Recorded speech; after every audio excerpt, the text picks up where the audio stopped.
کتابو کې لیکلي دي چې انسان کله په قبر کې کښېږدي د انسان لږ ساعت کې بعد په دې سترګو کې د سترګو په دې بیخو کې دستي چنجان پیدا کیږي او د پزې په دې نرمۍ کې چنجان دستي پیدا کیږي او د انسان نس سره وپړسیږي او دا سره پټاو سي سره وچاودل سي او دا د چنجانو یو خزانه سي.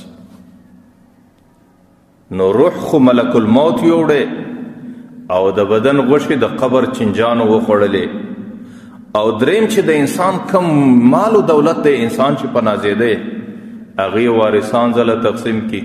زنانه وای زما دومره حصه ده، زوی وای زما دومره حصه ده، لور وای زما دومره حصه ده، که مور پلار ژوندي هغه خپله حصه کې وړي.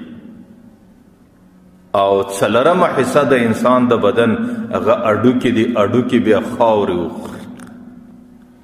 څه زمانه خو لا هډوکې موجود پراته په قبر کې، لیکن قرار په خاورو په ذراتو باندې بدلیږي او د خاورو د خوراک سره وروسته اډوکې ختم شي. او پنځم د انسان نیک عمل دی.